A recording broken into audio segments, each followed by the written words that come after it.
Hi സുഹൃത്തുക്കളെ, അങ്ങനെ CJ റോയിയുടെ മരണം CIDക്ക് കൈമാറിയിരിക്കുകയാണ് കർണാടക പോലീസ്. വളരെ നല്ല കാര്യം. കാരണം പോലീസിന് ഇത് ഏൽപ്പിച്ചു കഴിഞ്ഞാൽ ഇതെങ്ങും എത്താൻ പോകുന്നില്ല. കാരണം എത്രയെത്ര വ്യവസായികൾ ആത്മഹത്യ ചെയ്തിട്ടുണ്ട് ഇതിനു മുമ്പേ. വ്യവസായികൾ, ബിൽഡേഴ്സ് എത്ര പേര് ആത്മഹത്യ ചെയ്തിട്ടുണ്ട് ഇന്ന് വരെ. അതിൻ്റെ എന്തെങ്കിലും ഒരു കാരണം നമ്മൾ അറിഞ്ഞിട്ടുണ്ടോ? എന്തുകൊണ്ടാണ് ആ ഒരു വ്യക്തി ആത്മഹത്യ ചെയ്തു എന്ന് അതിനുള്ള ഒരു കാരണങ്ങളൊന്നും നമ്മൾ ഇതുവരെ അറിഞ്ഞിട്ടില്ല. ഓരോ വ്യവസായികളും ഓരോ വർഷം ഒന്നും രണ്ടും പേരും ഇതുപോലെ ആത്മഹത്യ ചെയ്യുന്നുണ്ട്, ഈ CJ റോയിയെ പോലെ. ഇവിടെ CJ റോയിയുടെ ഈ ഒരു ആത്മഹത്യയുമായിട്ട് ബന്ധപ്പെട്ട് ഭയങ്കര ഞെട്ടിക്കുന്ന വിവരങ്ങളാണ് ഇപ്പം പല ദൃശ്യമാധ്യമങ്ങളിൽ കൂടെയും നമ്മൾ കേട്ടുകൊണ്ടിരിക്കുന്നത്. പല പല കാര്യങ്ങളാണ് അല്ലേ. ഇതിൽ എത്രത്തോളം സത്യമുണ്ടെന്നും നമുക്കറിയത്തില്ല. ഇപ്പോഴും ഭയങ്കര ദുരൂഹതയാണ് ഈ ഒരു മരണത്തിനകത്ത്. ഇപ്പം എന്തായാലും പോസ്റ്റ്മോർട്ടം റിപ്പോർട്ടിനകത്ത് ആത്മഹത്യ എന്ന് തന്നെയാണ് പറയുന്നത്. വെടിയുണ്ട കൊണ്ട് മരിക്കുകയാണ് ചെയ്തത്. വെടിയുണ്ട വാരിയെല്ല് തകർന്ന് ഹൃദയത്തിലേക്ക് കയറിപ്പോയി. 4 വാരിയെല്ലുകളും തകർത്താണ് ഹൃദയത്തിലേക്ക് കയറിപ്പോയിട്ടുള്ളതെന്നാണ് പറയുന്നത്. അപ്പം പുള്ളി ഷൂട്ട് ചെയ്തതാവാനാണ് ചാൻസ്. കാരണം ദൂരെന്നൊരു നമ്മൾ ഒരു ഷൂട്ട് ചെയ്യുന്നത് ഇപ്പോൾ ലോങ് ഡിസ്റ്റൻസിൽ നിന്ന് ഷൂട്ട് ചെയ്യുന്നതും ഷോർട്ട് ഡിസ്റ്റൻസിൽ നിന്ന് ഷൂട്ട് ചെയ്യുന്നതും തമ്മിലുള്ള വ്യത്യാസം എന്ന് വെച്ച് കഴിഞ്ഞാൽ, നമ്മൾ ഷൂട്ട് ചെയ്യുന്ന സമയത്ത് വെടിയുണ്ട നല്ല ഉള്ളിലേക്ക് തറച്ച്, ഇപ്പോൾ വാരിയെല്ലുകളിൽ കൂടെ തറച്ച് ഉള്ളിലേക്ക് കയറാനെ കൊണ്ട് ചാൻസ് കൂടുതലാണ്. അത്രയും പവർഫുൾ അല്ലേ. ദൂരെ നിന്ന് കഴിയുമ്പോഴത്തേക്ക് അത്രയും അതിൻ്റെ ഒരു പവർ കുറയുവാണ്. അപ്പോൾ ഇവിടെ എനിക്ക് തോന്നുന്നു പുള്ളി തന്നെ ആത്മഹത്യ ചെയ്താവാനാണ് ചാൻസ്. കാരണം ഇപ്പം അങ്ങനെയാണ്, ആത്മഹത്യ തന്നെയാണ് ഇപ്പം വെളിയിലൊക്കെ വന്നുകൊണ്ടിരിക്കുന്ന ന്യൂസുകൾ. പിന്നെ നമുക്ക് വേറെ ഒന്ന് വെച്ച് കഴിഞ്ഞാൽ ഇതിനകത്ത് വിശ്വസിക്കാൻ പറ്റാത്തൊരു കാര്യം, പുള്ളി എന്തിന് ആത്മഹത്യ ചെയ്യണം? ഇതൊരു കൊലപാതകമാണോ എന്നൊക്കെ നമുക്കൊന്ന് സംശയം തോന്നിപ്പോകും. കാരണം 1 രൂപ പോലും കടമില്ല. ഇത്രയും ഇന്നലെ വരെ പുള്ളി ജീവിച്ചത് എങ്ങനെയാണ്?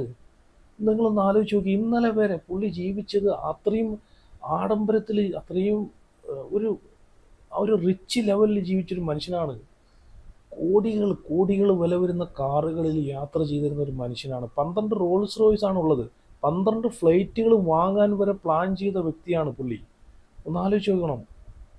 ആ വ്യക്തി 12 റോൾസ് റോയ്സ് മാത്രമല്ല, പിന്നെയും ഈ ലോകത്ത് ഏതൊക്കെ ആഡംബര കാറുണ്ടോ ഇനി ഇറങ്ങാനുണ്ടോ അതെല്ലാം പുള്ളി ബുക്ക് ചെയ്ത്, പുള്ളിയുടെ കയ്യിലില്ലാത്ത ഒരു ആഡംബര കാറും ഇല്ല. ബുഗാട്ടി മുതൽ ഫെറാറി മുതൽ ഏത് കാറ് വേണമെങ്കിലും പുള്ളിയുടെ ഗ്യാരേജിലുണ്ടെന്നാണ് പറയുന്നത്. അപ്പം അത് മാത്രമല്ല, പുള്ളി ഇപ്പോൾ ദുബായിൽ ഭയങ്കര ഒരു ആഡംബര സമുച്ചയം, താമസിക്കാനെ കൊണ്ടൊരു ഫ്ലാറ്റ് പണിയുന്നു എന്നൊക്കെയാണ് പറയുന്നത്. അപ്പോൾ ഇത്രയും ഒരു റിച്ചായിട്ട് ഇത് ജീവിക്കുന്ന ഒരാൾ, ഇത്രയും പൈസകൾ കൊണ്ട് അമ്മാനമാടുന്ന ഒരാൾ, 1 രൂപയുടെ കടമില്ലാതെ ഒരു ഇൻകം ടാക്സിനെ പേടിച്ച് ആത്മഹത്യ ചെയ്യുമോ? ഇല്ല, ഒരിക്കലും ഇല്ല. അതാണ് ഞാൻ പറയുന്നത്. ഇത് നമുക്ക് വിശ്വസിക്കാൻ പറ്റത്തില്ല. ഇതിൻ്റെ മറവിൽ എന്തോ വലിയ സംഭവമുണ്ട്.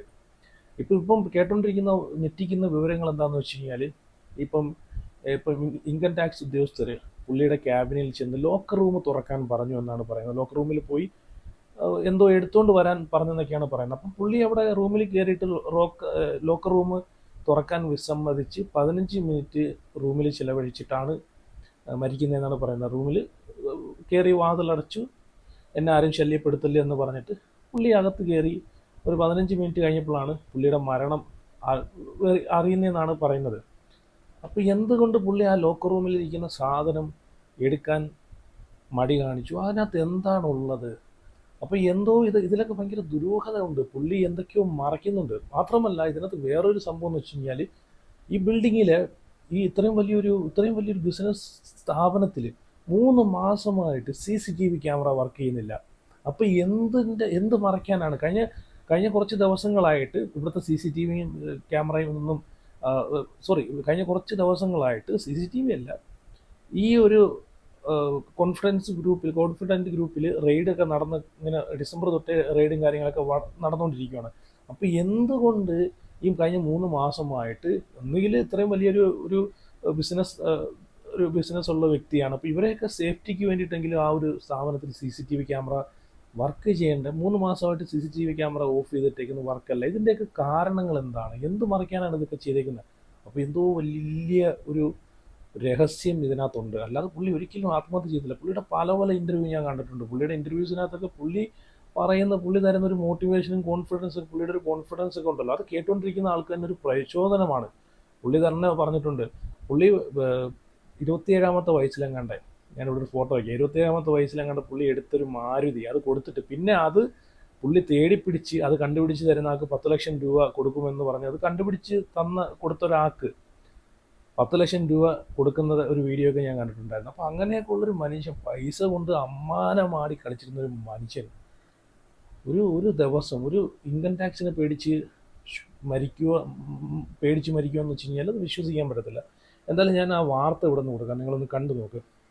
എന്തായാലും ആത്മഹത്യ തന്നെയാണ്, അല്ലാതെ വേറൊന്നുമില്ല. പക്ഷേ ഈ ആത്മഹത്യ ചെയ്യണമെന്നുണ്ടെങ്കിൽ പുള്ളി എന്തോ പേടിക്കുന്നുണ്ട്, ഭയക്കുന്നുണ്ട്, അത് വേറെ കാര്യം. കാരണം പുള്ളി അത് സമൂഹം അറിഞ്ഞു കഴിഞ്ഞാൽ പുള്ളിക്ക് താങ്ങാൻ പറ്റുന്നതിലും അപ്പുറം അപമാനമാണ് എന്തൊക്കെയോ ചിന്ത വെച്ചിട്ടായിരിക്കാം ആത്മഹത്യ ചെയ്തിട്ടുള്ളത്.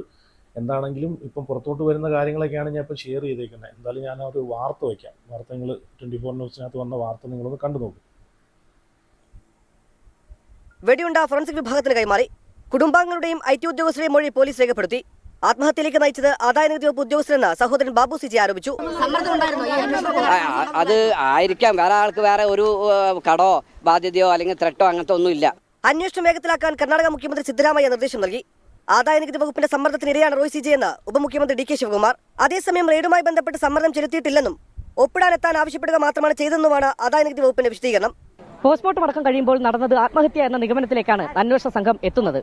എന്നാൽ അതിന് കാരണമായ സമ്മർദ്ദം എന്താണ് എന്നതാണ്. ഓക്കെ, ആത്മഹത്യ തന്നെയാണെന്നാണ് പറയുന്നത്. ഇനി ഇപ്പം CIDയുടെ അന്വേഷണത്തിൽ എന്തായാലും ഇത് വെളി വരും, അത് വേറെ കാര്യം. പിന്നെയെന്ന് വെച്ച് കഴിഞ്ഞാൽ ഈ ഒരു ഇൻകം ടാക്സിനെ പേടിച്ച് ആത്മഹത്യ ചെയ്യുകയെന്ന് വെച്ച് കഴിഞ്ഞാൽ ഈ ഇൻകം ടാക്സ് എന്ന് വെച്ചാൽ അത്ര വലിയ സംഭവമൊന്നുമല്ല. ഇവരെയൊക്കെ സംബന്ധിച്ച് അത് വലിയ സംഭവമൊന്നുമല്ല.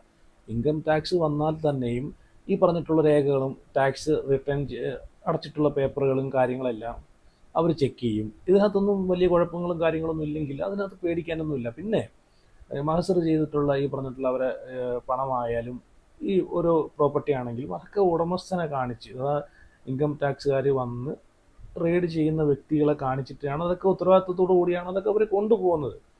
അപ്പോൾ ഇതിനകത്തൊന്നും വലുതായിട്ടൊന്നും പേടിപ്പിക്കാനില്ല. ഇനി എന്തെങ്കിലും ഇപ്പം നമ്മളെ പേപ്പർ വർക്കും കാര്യങ്ങളൊന്നും ക്ലിയർ അല്ലെങ്കിൽ തന്നെ അതിനെന്തെങ്കിലും അവരൊരു പിഴ ഈടാക്കും. അപ്പോൾ ഈ റോയി എന്ന് പറയുന്ന ഈ ഇത്രയും വലിയ ഒരു വ്യക്തിക്ക് ആ ഒരു ഇടുന്ന ഒരു പിഴത്തുകയുണ്ടല്ലോ, അതൊക്കെ അടയ്ക്കാനുള്ള ഒരു കഴിവ് അല്ലെങ്കിൽ അടയ്ക്കാനുള്ളൊരു കേപ്പബിലിറ്റി ഈ വ്യക്തിക്ക് ഉണ്ടല്ലോ. ഇനി അങ്ങനെ ഇല്ലെന്ന് തന്നെ ഇരിക്കട്ടെ, പുള്ളിയുടെ ഞാൻ കഴിഞ്ഞ വീഡിയോയിൽ പറഞ്ഞ പോലെ ഈ പറഞ്ഞിട്ടുള്ള 4 റോൾസ് റോയ്സ് കൊടുത്താൽ പോരെ, ഒരു ബുഗാട്ടി കൊടുത്താൽ പോരെ, വേണ്ട റോൾസ് റോയ്സ് വേണ്ട, ഒരു ബുഗാട്ടി കൊടുത്താൽ പോരെ, തീർന്നില്ലേ, കടങ്ങൾ തീർന്നില്ല. ഇനി ഞാൻ ഇവിടെ ഒരു ഇന്റർവ്യൂ വയ്ക്കാം, CJ റോയിയുടെ ഒരു ഇന്റർവ്യൂ നിങ്ങളൊന്ന് കണ്ടു നോക്കുക. കാരണം ഇത്രയും കോൺഫിഡൻസ് ഉള്ളൊരു വ്യക്തി ഇങ്ങനെയൊക്കെ ചെയ്യുമെന്ന് നമുക്ക് വിശ്വസിക്കാൻ സാധിക്കുന്നില്ല അല്ലേ. നിങ്ങളൊന്ന് കണ്ടു നോക്കുക ഇന്റർവ്യൂ. അപ്പോൾ ഞാൻ അതിന് ഇപ്പം ഞാൻ ഫോർ എക്സാമ്പിൾ 10 ലക്ഷം രൂപ ചിലവാക്കി ഞാൻ I stay in the best of the hotels. Now we are in the ITC presidential suite. So I spend a lot of money on myself. I travel in the best of the cars. I buy the best of the things, best of the watches and everything. But I also work to make it. അപ്പോൾ ഞാൻ അതിന് ഇപ്പം ഞാൻ for example 10 ലക്ഷം രൂപ ചിലവാക്കി ഞാൻ 20 ലക്ഷത്തിന് പണിയെടുക്കും. അപ്പോൾ so I tell people that look at ways and means to increase your income, not reduce your expense. So you can do it. അപ്പോൾ ഒരു ഫണ്ട് പ്ലാനിങ് വേണം. ആ പ്ലാനിങ്ങിൽ നിങ്ങളിപ്പോൾ 10,000 രൂപ ഏൺ ചെയ്യിച്ചാൽ നിങ്ങൾ 15,000 സ്പെൻഡ് ചെയ്തു credit card, that you have to repay, right? So I say that think how you can increase your income rather than see how you can get loan. അപ്പോൾ നമുക്ക് പല മാർഗങ്ങളും പല ലീഗൽ റൂട്ട്സ്. കേട്ടില്ലേ, എന്തൊരു കോൺഫിഡൻസോടുകൂടിയാണ് ഓരോ കാര്യങ്ങൾ പറയുന്നത്. അത് പുള്ളിയുടെ ആ വാക്കുകൾ കേൾക്കുമ്പോഴത്തേക്ക് കേൾക്കുന്ന ആൾക്ക് ഒരു മോട്ടിവേഷനും കൂടെ വരുവാണ് അല്ലേ. കാരണം പുള്ളി പറയുന്നത് എന്താണ്, 10 ലക്ഷം പുള്ളി ഇൻവെസ്റ്റ് ചെയ്ത് കഴിഞ്ഞാൽ അത് 20 ലക്ഷമായിട്ട് എങ്ങനെ തിരിച്ചു പിടിക്കണം എന്നതിനെക്കുറിച്ചാണ് ഞാൻ ചിന്തിക്കുന്നതെന്നാണ് പറയുന്നത്. അപ്പോൾ അത്രയും ഒരു പീക്ക് ലെവലിൽ കോൺഫിഡൻസ് കൊണ്ട് നിൽക്കുന്ന ഒരാൾ എങ്ങനെ ഇത് ചെയ്യും? ഇപ്പം ഇൻകം ടാക്സ് വന്നിട്ട് കുറച്ച് പിഴ കിട്ടുന്നിരിക്കട്ടെ, ഇപ്പം പുള്ളിയുടെ ഒരു വരുമാനത്തിൻ്റെ 1% പോലും ഇല്ലെന്നേ ഉള്ളൂ.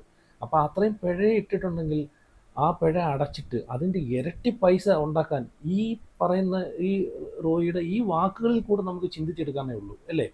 അപ്പോൾ അത്രയും കോൺഫിഡൻസ് ഉള്ള ഒരാൾ എങ്ങനെ ഇത് ചെയ്യുമെന്നാണ് ചോദിക്കുന്നത്. അപ്പോൾ അതിൻ്റെ ഞാൻ ആദ്യം പറഞ്ഞ പോലെ ഈ CCTVയും കാര്യങ്ങളും ഓഫാണ്. അതുമാത്രമല്ല ഈ റോയിയുടെ ക്യാബിൻ തുറക്കാൻ പറയുന്നു, ആ ക്യാബിൻ്റെ ഉള്ളിൽ എന്താണുള്ളത്. അപ്പോൾ അങ്ങനെയൊക്കെ കുറേ ദുരൂഹതയുണ്ട്. അവിടേക്ക് എന്തൊക്കെയോ പുള്ളി അതിനെയൊക്കെ ഭയക്കുന്നുണ്ട്. പിന്നെ അത് മാത്രമല്ല, നിങ്ങൾ വേറൊരു കാര്യം ശ്രദ്ധിച്ചോ, ഇപ്പം ഇവിടെ ഇപ്പം കാരണം ബാംഗ്ലൂരുള്ള ഈ പറഞ്ഞിട്ടുള്ള ഇൻകം ടാക്സ് ഡിപ്പാർട്ട്മെൻറ്റിന് അവിടെ പോയിട്ട് ഈ പറഞ്ഞിട്ടുള്ള CJ റോയിയുടെ സ്ഥാപനങ്ങളിൽ പോയിട്ട് റെയ്ഡ് ചെയ്യാന്നേ ഉള്ളൂ, അന്വേഷിക്കാന്നേ ഉള്ളൂ, രേഖകളൊക്കെ ചെക്ക് ചെയ്യാന്നേ ഉള്ളൂ.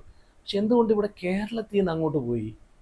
അത് വലിയൊരു ചോദ്യമാണ്. എന്തുകൊണ്ട് അവിടെ ആ ഉദ്യോഗസ്ഥർ കിടക്കുന്ന സമയത്ത് ഇവിടുന്ന് കേരളത്തിൽ നിന്ന് അങ്ങോട്ട് ഇപ്പം വേറൊരു കാര്യം എന്ന് വെച്ച് കഴിഞ്ഞാൽ ഇതിനകത്ത് ഇപ്പം അവിടെ ഉള്ള ബാംഗ്ലൂരുള്ള ടീമുകൾ ചിലപ്പം അവിടെ പരിശോധിക്കുകയാണെങ്കിൽ ചിലപ്പം അത് ഈ പറഞ്ഞിട്ടുള്ള റോയുമായിട്ടുള്ള ബന്ധം വെച്ചിട്ട് ചിലപ്പോൾ അത് സ്വാധീനിക്കാൻ ചാൻസ് ഉണ്ടാവുമെന്നുള്ളൊരിത് കൊണ്ടായിരിക്കാം ഇവിടുന്ന് കേരളത്തിൽ നിന്ന് പോണത്. പക്ഷെ കേരളത്തിൽ നിന്ന് പോകണമെങ്കിൽ തന്നെ അപ്പം എന്തോ ആയിരിക്കാം ഇവർ CJ റോയിൽ നിന്ന് പിടിച്ചെടുക്കാൻ അല്ലെങ്കിൽ അറിയാൻ ഉദ്ദേശിക്കുന്ന കാര്യങ്ങൾ, വിവരങ്ങൾ എന്നുകൂടെ നമ്മൾ ചിന്തിക്കേണ്ടത്. ഇതിനകത്ത് എന്തോ ഉണ്ട്, അല്ലാതെ ഈ പുള്ളി ഒരിക്കലും ഇങ്ങനെ ചെയ്യത്തില്ല.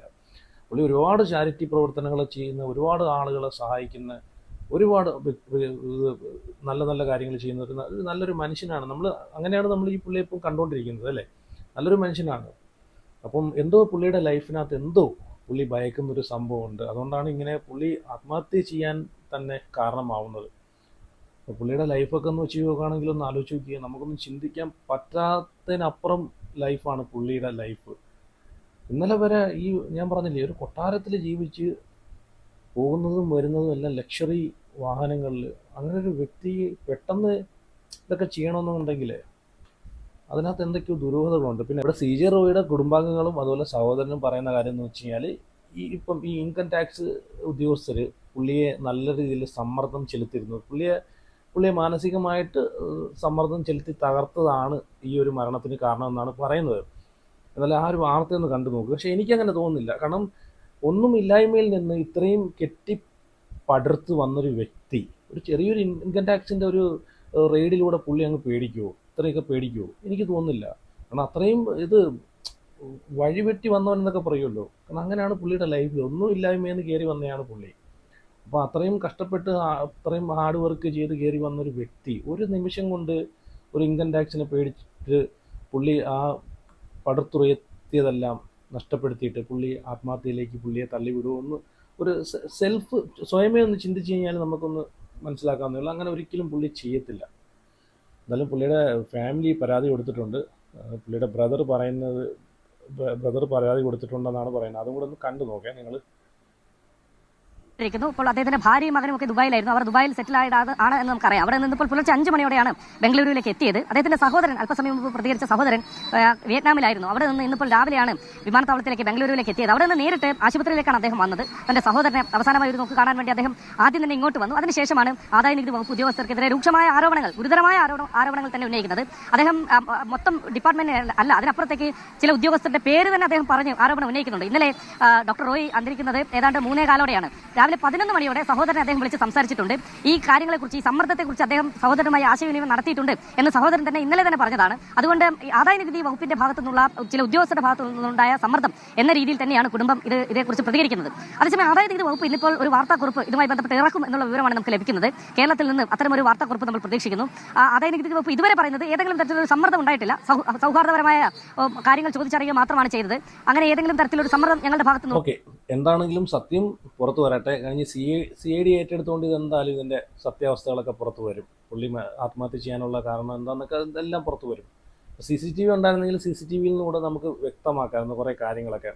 പിന്നെ ഇവിടെ ഇൻകം ടാക്സ് ഉദ്യോഗസ്ഥരൊക്കെ പറയുന്നത് എന്താണെന്ന് വെച്ച് കഴിഞ്ഞാൽ അവർ സമ്മർദ്ദം ചെലുത്തിയിട്ടില്ലെന്നൊക്കെയാണ് പറയുന്നത്. പക്ഷേ ഇതെന്താണ് ഇതിൻ്റെ സത്യാവസ്ഥ എന്ന് അറിയത്തില്ല. പക്ഷേ എത്ര സമ്മർദ്ദം ചെലുത്തിയാലും പുള്ളി ആത്മഹത്യ ചെയ്യാൻ ഒരിക്കലും മുതിരത്തില്ല. അത് വേറെ കാര്യം. കാരണം പുള്ളിക്ക് ₹1 പോലും കടമില്ലാതെയാണ് പുള്ളി 36-ാമത്തെ വയസ്സിൽ ഒരു ഫ്ലൈറ്റ് വരെ മേടിച്ചിട്ടുള്ളത്. അങ്ങനെ ഒരാൾ ഇനി എത്ര സമ്മർദ്ദം ചെലുത്തിയാലും പുള്ളിക്ക് അവിടെ കൂടിപ്പോയാൽ കുറച്ച് പൈസ പുള്ളി എന്തെങ്കിലും ഇനിയിപ്പം ഇൻകം ടാക്സിന് വെട്ടിച്ചെന്നിരിക്കട്ടെ, ഇപ്പം അങ്ങനെ എന്തെങ്കിലും ചെയ്താൽ തന്നെ പുള്ളിക്ക് കൂടിപ്പോയാൽ കുറച്ച് പൈസ പിഴ അടയ്ക്കേണ്ടതായിട്ട് വരും. അത് പുള്ളിക്ക് നിസ്സാരമല്ലേ? പുള്ളിക്ക് അതിനകത്ത് പിഴ അടയ്ക്കുന്നതിൽ പുള്ളിക്ക് എന്താണ് പുള്ളിക്ക് ഇത്ര ബുദ്ധിമുട്ട്? നിസ്സാരമാണ്. പക്ഷേ അതൊന്നുമല്ല, വേറെ എന്തോ ഒരു നിഗൂഢത ഇതിനകത്തുണ്ട്. ഇനി ഞാനിവിടെ പുള്ളി ലാസ്റ്റ് കൊടുത്തൊരു ഇൻ്റർവ്യൂവിൻ്റെ ഒരു ചെറിയൊരു ഭാഗം ഞാൻ ഇവിടെ വെച്ച് തരാം. അതിനകത്ത് പുള്ളി പറയുന്ന കാര്യങ്ങൾ കൂടെ നിങ്ങൾ നോക്കി. കാരണം ഒരു ഫെയിലറായിട്ടുള്ളൊരു സംഭവം നമ്മുടെ ലൈഫിൽ വന്നു കഴിഞ്ഞാൽ അത് സക്സസ് ആക്കാനുള്ള പരിപാടിയാണ്. അതിനകത്ത് നമ്മൾ വിഷമിച്ചിരുന്നിട്ടോ നിരാശപ്പെട്ടിരുന്നിട്ടോ കാര്യമില്ല. സക്സസ് ആക്കാൻ നോക്കണം. ആ ഫെയിലറിനെ സക്സസ് ആക്കി എടുക്കാൻ നോക്കണം എന്നാണ് പുള്ളി പറയുന്നത്. അങ്ങനെയൊക്കെ വെച്ച് നോക്കുകയാണെങ്കിൽ പുള്ളി ഇതൊന്നും ചെയ്യത്തില്ല. എന്തായാലും ആ ഒരു ചെറിയൊരു ഇൻ്റർവ്യൂവിൻ്റെ ഒരു ഭാഗം ഞാൻ ഇവിടെ വെച്ച് തരാം. പക്ഷേ ഇത് നല്ല ഒരു ഇൻ്റർവ്യൂ കേട്ടോ. നിങ്ങൾ ആ ഒരു ചാനലിനകത്ത് പോയി ഇപ്പോൾ ലേറ്റസ്റ്റ് ആയിട്ട് നടന്നൊരു ഇൻ്റർവ്യൂ ആണ്, അതിനകത്ത് പോയി കണ്ടു കഴിഞ്ഞാൽ കുറേ കാര്യങ്ങൾ, പുള്ളിയുടെ കുറേ കാര്യങ്ങൾ നമുക്ക് മനസ്സിലാക്കാൻ സാധിക്കുന്നുണ്ട്. ഈ ഒരു ഇൻ്റർവ്യൂ അപ്ലോഡ് ചെയ്തതിന് ശേഷം പുള്ളി ആ അവതാരകനെ വിളിച്ചിട്ട് ഇതുപോലെ ഇൻ്റർവ്യൂ ഡിലീറ്റ് ചെയ്യണം, കാരണം ഇപ്പോൾ ഇൻകം ടാക്സ് റെയ്ഡ് നടക്കുന്നുണ്ട് എന്നൊക്കെ പറഞ്ഞിട്ട്, ചിലപ്പോൾ ആ ഇൻ്റർവ്യൂവിൽ ഞാൻ പൂർണ്ണമായിട്ട് ഞാൻ കണ്ടില്ല, ഞാൻ കുറച്ച് കണ്ടതേ ഉള്ളൂ. അപ്പോൾ ആ ഇൻ്റർവ്യൂവിൽ ഇനി എന്തെങ്കിലും ഈ റെയ്ഡുമായിട്ട് ബന്ധപ്പെട്ട് എന്തെങ്കിലും പുള്ളിയുടെ വായിന്ന് വീണോ എന്നൊന്നും എനിക്കറിയത്തില്ല. പക്ഷേ ഞാൻ ഈ വീഡിയോ കഴിഞ്ഞതിന് ശേഷം ഞാൻ ബാക്കി പൂർണ്ണമായിട്ടിരുന്ന് കാണുന്നതാണ്. കാരണം അതിനകത്ത് ഇനി എന്തെങ്കിലും പുള്ളിയുടെ വായിൽ നിന്ന് എന്തെങ്കിലും വീണിട്ടുണ്ടോ എന്ന് അറിയത്തില്ലല്ലോ. പക്ഷെ എന്തൊക്കെ പറഞ്ഞാലും ആ ഇൻ്റർവ്യൂ നടത്തുന്ന അവതാരകനെ വിളിച്ചിട്ട് അത് ഡിലീറ്റ് ചെയ്യിപ്പിച്ചിട്ട് പിന്നെ ഇടിയിപ്പിക്കുകയാണ് പുള്ളി ചെയ്തിട്ടുള്ളത്. ഇപ്പം റെയ്ഡൊക്കെ നടക്കുവാണ്, അത് പിന്നെ കുറച്ചുകൂടെ കഴിഞ്ഞിട്ട് ഞാൻ പറയാം എന്നൊക്കെ പറഞ്ഞിട്ടാണ് അത് പിന്നെ അപ്ലോഡ് ചെയ്തത്. എന്തായാലും നിങ്ങളെല്ലാവരും ആ ഇൻ്റർവ്യൂവിൽ കാണണം കേട്ടോ. ഇപ്പോൾ ലേറ്റസ്റ്റ് ആയിട്ട് വന്നൊരു ഇൻ്റർവ്യൂവാണ്. ഞാൻ ചെറിയൊരു ഭാഗം ഞാൻ അവിടെ വെച്ച് തരാം, നിങ്ങളൊന്ന് കണ്ടു നോക്കും. ചെയ്യൂ 201 ഫ്ലാറ്റ് വെച്ച് ആ കിടക്കുന്ന പിരിപ്പിറിച്ച് സാധനം എന്ത് വട്ട് പിടിച്ചോ. ഞാൻ പറഞ്ഞു വിൽക്കാത്ത സാധനം ഡബിൾ ആക്കും. ഒരു ഫെയിലിയർ വന്നാൽ അതിൽ നമ്മൾ we should not feel bad, അതിൽ ഡിഫറെൻ്റ് ആയിട്ട് തിങ്ക് ചെയ്ത് അത് നമ്മൾ സക്സസ് ആക്കണം. അപ്പോൾ എല്ലാവരും അയച്ചു സാറിനെ വട്ട് പിടിച്ചു. എൻ്റെ ജോലി എന്താണെന്നറിയോ, ഞാൻ എന്ത് ഈ 201 ചെയ്തതെന്ന് വെച്ചാൽ I wanted to keep the people motivated to feel that the chairman knows something. എനിക്ക് സത്യത്തിൽ ഒന്നും എനിക്കൊരു പ്ലാനും വലിയ പിടിയില്ല എന്താ വേണ്ടതെന്ന്. Had gone to Mumbai. അപ്പം നിങ്ങളുടെ ഓക്കെ, കണ്ടല്ലോ, ഇത്രയും കോൺഫിഡൻസ് ഉള്ളൊരു വ്യക്തിയാണ് ഇന്നലെ നിസ്സാര ഒരു വെടിയുണ്ടയിൽ ലൈഫ് തീർത്തത്. ഒരിക്കലും വിശ്വസിക്കാൻ സാധിക്കുന്നില്ല. അപ്പം എന്തൊക്കെ പറഞ്ഞാലും മനസമാധാനം എന്ന് പറഞ്ഞ സാധനമുണ്ട്. നമ്മളിനി എത്ര പൈസ നമ്മൾ ഉണ്ടാക്കിയാലും കണ്ടില്ലേ, നിസ്സാര ഒരു നിമിഷത്തെ ഒരു അവിവേകമാണ്. എന്ത് പ്രശ്നമുണ്ടെങ്കിലും ഇപ്പോൾ ഇത്രയും പൈസകളുള്ള ആളുകൾക്ക് ഒരു നിസ്സാരം ഇതൊക്കെ പറഞ്ഞു തീർക്കാമെന്നോ അല്ലെങ്കിൽ ഇതൊക്കെ ഒന്ന് സംസാരിച്ച് തീർക്കാവുന്ന പ്രശ്നങ്ങൾ, അല്ലെങ്കിൽ കുറച്ച് പൈസ കൊടുത്ത് തീർക്കാവുന്ന പ്രശ്നങ്ങളാണ്. അത് ഇതിനകത്ത് അവിവേകം എന്ന് പറഞ്ഞൊരു സാധനമുണ്ട്. നമ്മൾ രണ്ട് കാര്യങ്ങൾ നമ്മൾ ചിന്തിക്കണം എപ്പോഴും ലൈഫിനകത്ത്. നമുക്ക് വേണ്ടുന്നതായിട്ടുള്ള 2 കാര്യങ്ങൾ എന്ന് വെച്ചാൽ ഒന്ന് സമാധാനം വേണം. എത്ര പണമുണ്ടെങ്കിലും പണമില്ലെങ്കിലും ഒരു മനുഷ്യന് ഒരു 10 മിനിറ്റ് ഒരു ദിവസം അല്ലെങ്കിൽ ഒരു 15 മിനിറ്റെങ്കിലും കുറച്ച് സമാധാനം കിട്ടാൻ വേണ്ടിയിട്ടാണ്, ഒരു 10 മിനിറ്റെങ്കിലും സമാധാനം കിട്ടാൻ വേണ്ടിയിട്ടാണ് ഓരോ ആളുകൾ ആഗ്രഹിക്കുന്നത്. അത് വലിയൊരു കാര്യം, ഇമ്പോർട്ടൻ്റ് ആയിട്ടുള്ള കാര്യമാണ്. പിന്നെ അവിവേകം, എടുത്തുചാട്ടം എന്ന് പറയുന്ന സാധനം, അത് നമ്മൾ ഒരു സൂക്ഷിക്കേണ്ട ഒരു ഘടകം തന്നെയാണ്. ചിലപ്പോൾ നമുക്ക് ദേഷ്യം വന്നിരിക്കുന്ന സമയത്താലോ, ചിലപ്പം ഇതുപോലെ എന്തെങ്കിലും ഒരു പ്രശ്നത്തിൽ വീണിട്ട് നമ്മൾ മാനസികമായിട്ട് തകർന്നിരിക്കുന്ന സമയത്ത് പെട്ടെന്ന് നമുക്ക് എന്തെങ്കിലും ചെയ്യാൻ തോന്നും, എന്നുവെച്ചാൽ നമ്മളെ ജീവിതം അവസാനിപ്പിക്കാനായിട്ട് തോന്നും. അപ്പോൾ അവിടെ എടുക്കേണ്ട ഒരു ഡിസിഷനുണ്ട്. അപ്പോൾ കുറച്ച് നമ്മൾ അവിവേകം കാണിച്ച് എടുത്തു ചാടുന്നൊരു സംഭവമുണ്ട്. അപ്പോൾ അവിടെ നമ്മളൊന്ന് ആലോചിച്ച് സമാധാനമായിട്ട് ഇനി അടുത്ത നെക്സ്റ്റ് സ്റ്റെപ്പ് എന്താണ് എന്നൊക്കെ ആലോചിച്ച് വിവേകത്തോടെ കുറേ കാര്യങ്ങൾ ചെയ്യാൻ നോക്കുക. അതിന് എത്ര പണമുണ്ട് പണമില്ലെന്ന് പറഞ്ഞിട്ടൊന്നും കാര്യമില്ല. പണമുണ്ടെങ്കിലും ശരി തന്നെ, പണമില്ലെങ്കിലും ശരി തന്നെ. ഈ 2 കാര്യങ്ങളൊക്കെ ശ്രദ്ധിച്ചാൽ ലൈഫിനകത്ത് നമ്മൾ എന്നാൽ മാത്രമേ സക്സസ് ആവൂ. അല്ലാതെ ഒരുപാട് പൈസകൾ ഉണ്ടാക്കി മേടിച്ച് കൂട്ടി, വണ്ടികൾ മേടിച്ച് അത് മേടിച്ച് ഇത് മേടിച്ചെന്ന് പറഞ്ഞിട്ട് ഒരു മനുഷ്യൻ്റെ ലൈഫിന് അയാൾ സക്സസ് ആവുമോ? ഇപ്പം തന്നെ ഈ RJ റോയിയുടെ ലൈഫ് കണ്ടില്ലേ, എന്തുമാത്രം വണ്ടികൾ, വില കൂടിയ വണ്ടികൾ, കൊട്ടാരം പോലെ വീടുകൾ. പക്ഷെ ഇപ്പോഴും ഇതിനകത്ത് വേറെ ഞാൻ ചിന്തിക്കുന്ന ഒരു കാര്യം എന്ന് വെച്ചാൽ, ഇത്രയും കോടികളുടെ ബിസിനസ് ചെയ്യുന്ന ഒരാൾക്ക് ഒരു പ്രൈവറ്റ് സെക്രട്ടറിയോ അല്ലെങ്കിൽ സ്വന്തമായിട്ടൊരു അഡ്വക്കേറ്റോ സ്വന്തമായിട്ടൊരു അക്കൗണ്ടൻറ്റോ ഒന്നും തന്നെയില്ല. എല്ലാം പുള്ളി സ്വന്തമായിട്ടാണ് ചെയ്യുന്നതെന്നാണ് പറയുന്നത്. സ്വന്തമായിട്ട് ഒറ്റയ്ക്കാണെന്ന് ചെയ്യുന്നതെന്ന് പറഞ്ഞു. ഒരു പ്രൈവറ്റ് സെക്രട്ടറി പോലും ഇല്ലെന്നാണ് പറയുന്നത്. അപ്പോൾ എന്തായാലും ഇതിനെ പറ്റിയിട്ട് നിങ്ങളെല്ലാവരും അഭിപ്രായം ഉറപ്പായിട്ടും കമൻറ്റ് ചെയ്യുക.